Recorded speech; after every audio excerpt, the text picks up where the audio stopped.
Hi, my name is Vesa Painen and I work here at the University of Eastern Finland. So far, I have shown you that in our institute we have a great shift from traditional lectures in the lecture room to more student-oriented learning, online learning, and especially on flipped classroom. And then I have shown you some examples of methods I've been using in my flipped courses. And of course, when changing the education in university, there will be some arguments against it. So like, do we lose now all the interactivity when we are reducing the contact teaching? Well, if we are losing the interactivity, we are losing our jobs. Because if we are losing interactivity, the students are now on their own and we don't care if they pass the course, if they graduate or not. So the interactivity is very important for the learning. But on this lecture, I will show you that the interactivity is equal in online and on-site learning. It's more the shift that we've been done now is more the shift that has been done elsewhere earlier. The old school in university teachers is thinking that the student mind is a tabula rasa, empty painting where we just pour the information. That's why we have the lectures. We are giving them information, new information, as much as possible.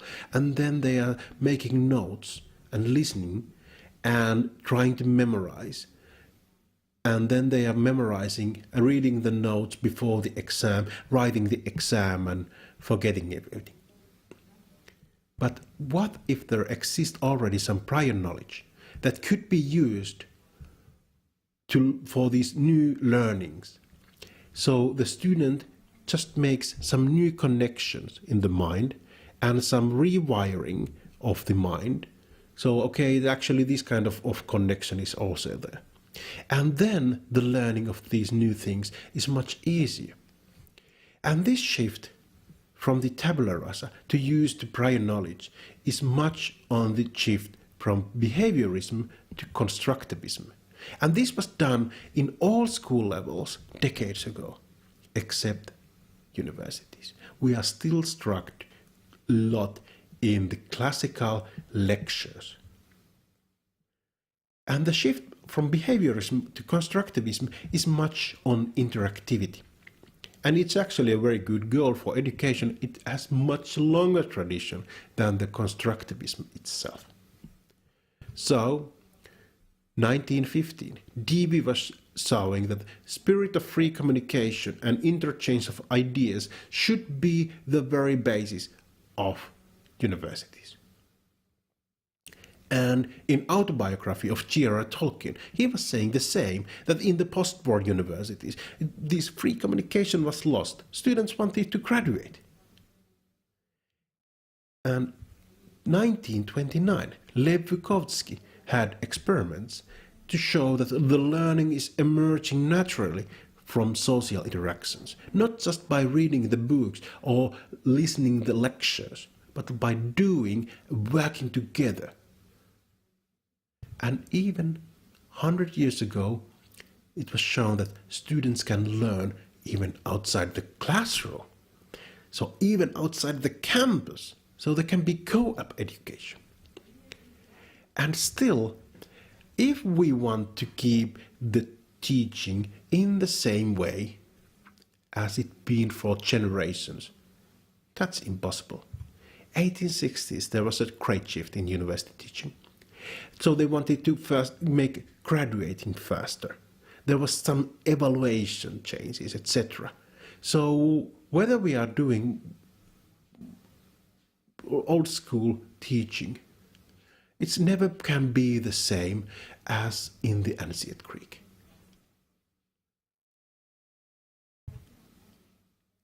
And if we are thinking on the interactivity, it doesn't so much matter that whether we are in online or on site. There can be no interaction or there can be much interaction, and that has more active role in the student learning and then it has role also the mindedness of the professor or teacher.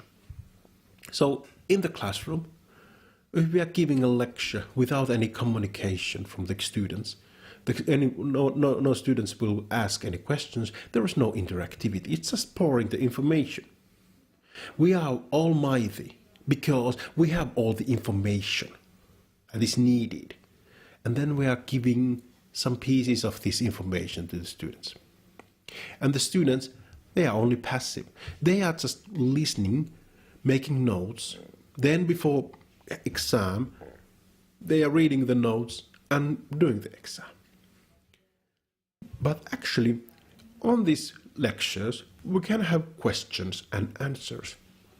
And so if the students are able to make questions and we are able to answer these, then we have some interactivity. Students are processing what they have learned and making some either questions that, okay, I didn't understand this, or then they can make some new connections and ask applied questions. Or we can just give them some homework. So then each student should use the information that he or she has just understood and use this information to do these homeworks. Or we can give them some group work. So in that case, the students are arguing that, okay, this is the way I understood this connection. And then they are arguing and thinking, okay, which is the most probable way to think this. And that will give a very large role for the students themselves in this learning. But at the same time, the professor role is there on the background. But also in online learning, we can give just e-lectures. Without any comments from the students, there is no interaction, and the learning is very limited. Then we can have some online chat, like the questions and answers in the regular classroom. Or we can have some quizzes, so students are now using the information to answer these. Or there can be some projects and challenges where the students are working together, either in the same place in the campus, or they can be working together online. And that means that the online learning and on-site learning can be as interactive. So there is no difference. But then, what is the most probable way of getting know in e-learning? Most probable way is to get a corporate-based e-learning management system. And quite often they are thought in different perspective than the academic tradition. So in the corporate models, they are quite much very good in training and to understand the different procedures, and there can be just some right and wrong answers, so testing the behaviorism, and they can be done very nicely autonomously with the learning management system. But then in the academic tradition, we perhaps should have also other roles in the education, except just that the students will learn these new terms. So there could be that then it would be some constructivism, and the students should work together in collaboratory. So that's why I think if we are having online model in any of our course, we should maybe do it ourselves and not buying from the corporations. Okay, now on this online learning, how we can keep it interactive and how we can respond on the critics we face. First of all, there are several common reasons not using the online learning. First of all, the old school is good. Being in the classroom together with the students, that's very good. Well, in practical sense, it's very good. So it's, you know that, okay, you will have 90 minutes time for the teaching and you will use it. But is it as interactive as we think? Have you ever calculated how many times students are making questions in your lecture? Is it once or twice, or is it dozen times per hour? And sometimes the on-campus can be even frightening for the students. So being in the same place with other students can be frightening. And in that case, that kind of students, they are not participating on the lectures at all. And the second common reason is that the student eye will tell that the message is understood. So even when they are not asking anything, we know that they are learning. And well, this has been shown already in the 1960s, that we are very good in misunderstanding the facial expressions. We should always remember that the students are not in the same way in the regular cafeteria as in the lecture room. We are not the same persons. We have a teacher role there in the classroom. And of course it can be critics that, okay, can the students pay attention for 90-minute lecture? It's a very long, it's as long as the film in the movie theater. And already in the 70s, it was shown that, okay, there are only 2 or 3 students that are giving 50% of the comments in traditional classes. And later on, it's been shown also in the higher education. So there are, if we have 100 students in the classroom, there can be only few of them that we are interacting with. We are never getting information from the back row or in majority of the rows. This is also quite common in modern universities, that there's no time to make anything on the education, because all this time spent anything else except the research is just an academic suicide. But okay, that's understandable. You are in a tenure track, etc. But what if your only purpose for the company is to carry money for the research? Is this really what we want? And what do they say? That's a very analytical critic. So the online teaching is not so good. So that's why we should not use it. But it's been shown that the attitude depends directly on the amount of online experience. So most critical teachers have never used online experiments. And of course, disruption. We have seen very many cuts in the universities and higher education. So it's just a way to cut funding. So we make the e-lectures and then they will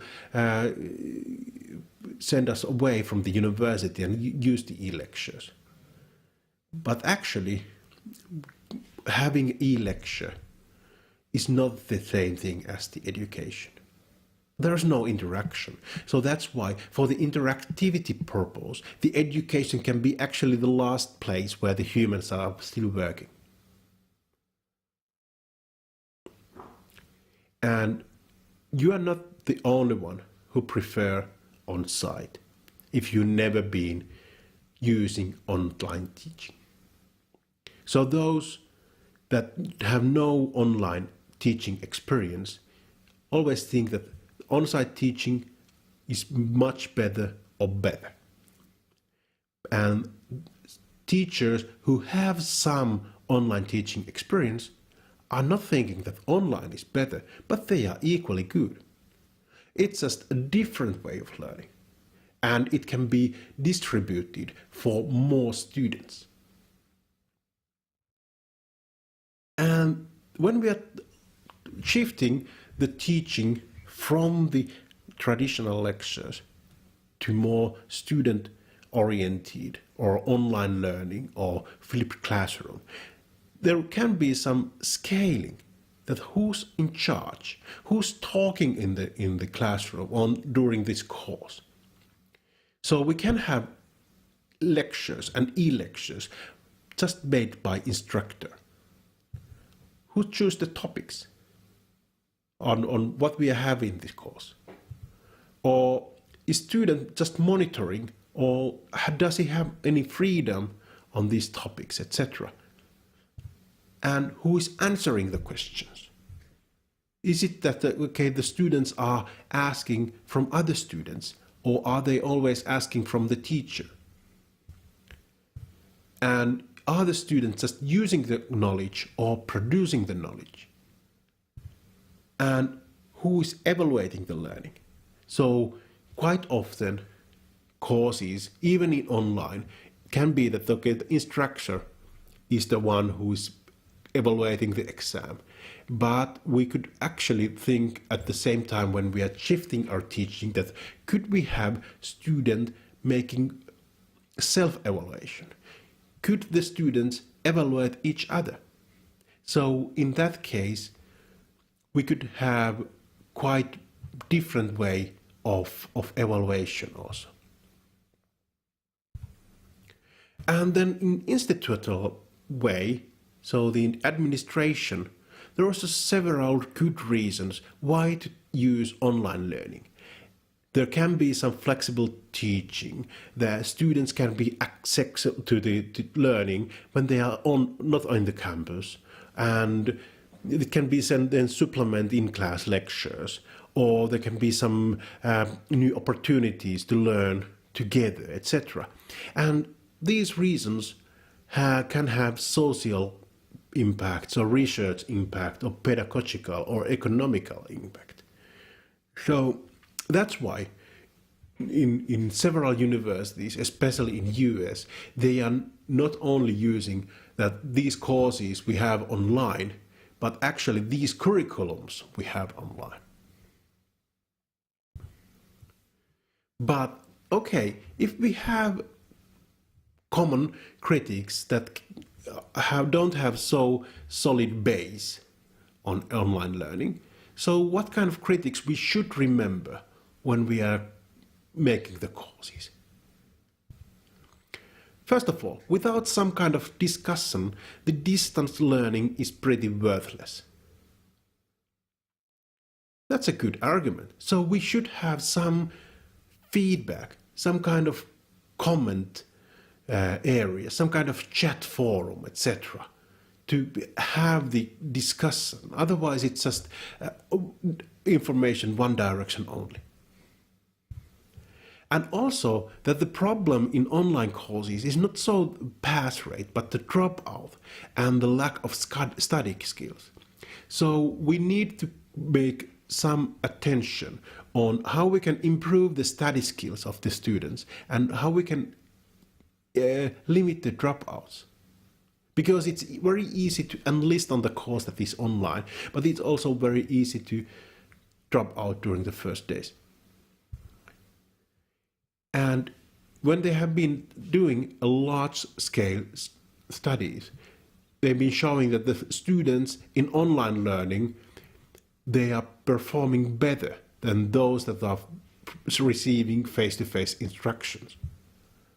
And students are reporting it's equal or better than traditional classroom.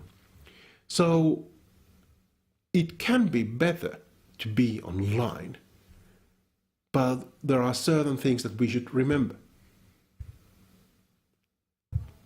And how that can be done, keeping the motivation is more difficult when we have some models online. So there had to be some frequent check-ins. There can be procrastination, so last-minute work. So the students are trying to make all the e-course elements during the last night. And this can be reduced by having discussion forums, small project with clear timetable. So this week you should do this. Next week you should consider on that. Or today I want you to make this way. And there can be also diverse motivational styles. So we should have not only one way of giving the information or one way of making the course. So there should be some variety of methods to learn. So some students like to read, some are preparing the videos, some are want to have the quizzes, etc. And then the academic self-management skills that could be identified in the early stage, and by small projects we can decrease these. And also we should think that the growth mindset. So when we are chatting with the students, we should always think that, okay, what we are saying and how we are saying it. Thank you.